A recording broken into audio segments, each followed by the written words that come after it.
Bonjour, nous voici en semaine 30 juillet. Donc ici nous sommes en culture de tomates. Comme on peut le constater, la formation de très beaux bouquets. Ici. Donc on a un bouquet, 2, 3, 4, 5, 6 bouquets. Alors d'apparence on est content, mais en soi, le premier bouquet vient d'être récolté.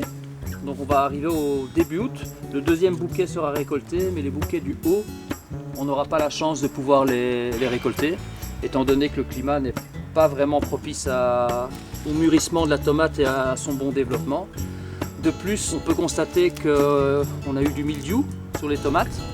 Donc ici, il a séché, parce que le mildiou meurt à une température de 37, donc on a chauffé la serre pour que le mildiou puisse mourir, sécher. On pique à l'intérieur de la plante avec un thermomètre pour voir si la température descend vraiment à l'intérieur de la plante, car le mildiou attaque également la tige, les feuilles, les fruits, tous les organes de la plante.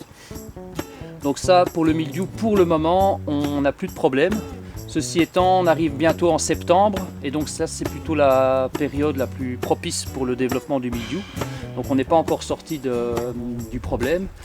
De plus, une autre maladie est venue se mettre, qui s'appelle la cladosporiose. On peut constater des petites taches circulaires concentriques sur les feuilles. C'est un champignon qui attaque le feuillage de la tomate, donc vraiment toute la masse foliaire est attaquée, et ça globalement ça peut détruire toute la plante. Petit à petit, c'est beaucoup plus lent, le mildiou est beaucoup plus fulgurant comme maladie, ça c'est beaucoup plus lent dans son développement, mais voilà, ça détruit la feuille, et la feuille sert à nourrir, à faire fonctionner convenablement la plante, donc s'il n'y a plus de feuilles, ça devient un peu compliqué. C'est un peu dommage, car on voit vraiment que des bouquets étaient vraiment très bien chargés, quoi. Donc là, on a vraiment de la belle tomate, mais le fruit ne se remplit pas, le mûrissement n'est pas là. Et la plante également, ici c'est assez sec, vous voyez. On espace très fort les arrosages, de façon à pouvoir aussi stresser un peu la plante et favoriser ce mûrissement. Dans tous les cas, si on arrose de trop à cette période, étant donné le climat, la plante n'absorbe pas l'eau non plus. Enfin voilà, tout est un peu au ralenti. Donc c'est un peu une saison vraiment pas évidente à ce niveau-là, au niveau des maladies, au niveau de la production, des tailles, comment faire. Pas simple.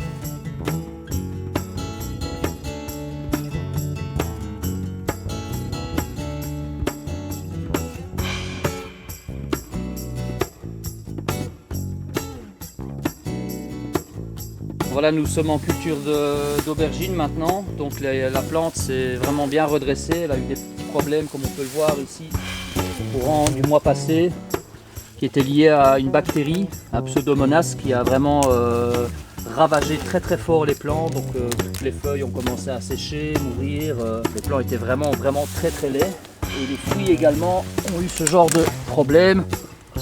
Voilà, donc ça c'était pas très chouette.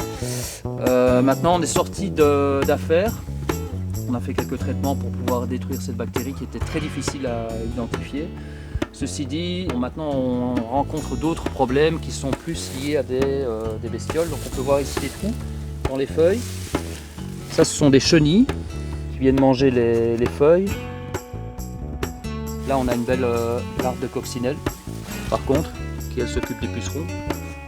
Pour souligner qu'en tout cas en puceron on a 0 puceron. Donc on rencontre, voilà, c'est une coccinelle qui va bientôt sortir aussi. Donc elle est dedans. Également d'autres ravageurs. Donc là on peut voir aussi ici des crottes de chenilles. Possiblement, on a des dorifores également qui mangent aussi les feuilles. Là une coccinelle. Et alors un autre ravageur qui est vraiment très important, c'est la punaise. Donc une Neisera viridula, là ici on a une chenille. Encore une autre espèce de chenille, il y a 2 ou 3 espèces pour le moment dans la culture. Comme ça mange, ça fait que ça, hein. Ça mange. Et alors la punaise, celle-là vient piquer les fleurs et font avorter les fruits. Donc ça paraît anodin, mais en soi l'année passée on a rencontré ce problème avec la punaise, donc, qui est ici bien présente dans la culture. Bon, elle est très rapide, donc on ne peut pas vraiment facilement la trouver. mais on perd en moyenne 80 à 90% des fruits, voire la totalité si on n'intervient pas au bon moment. Et comme c'est un insecte qui est très mobile, vraiment c'est pas tout à fait simple vraiment à ce niveau-là de l'avoir, vraiment de pouvoir l'éradiquer. Donc voilà, ça donne des dégâts comme ceci.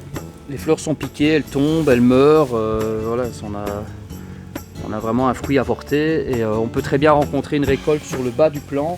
Et si la punaise fait bien son travail, tout le haut du plant, on n'aura pas de fruits, quoi. Donc,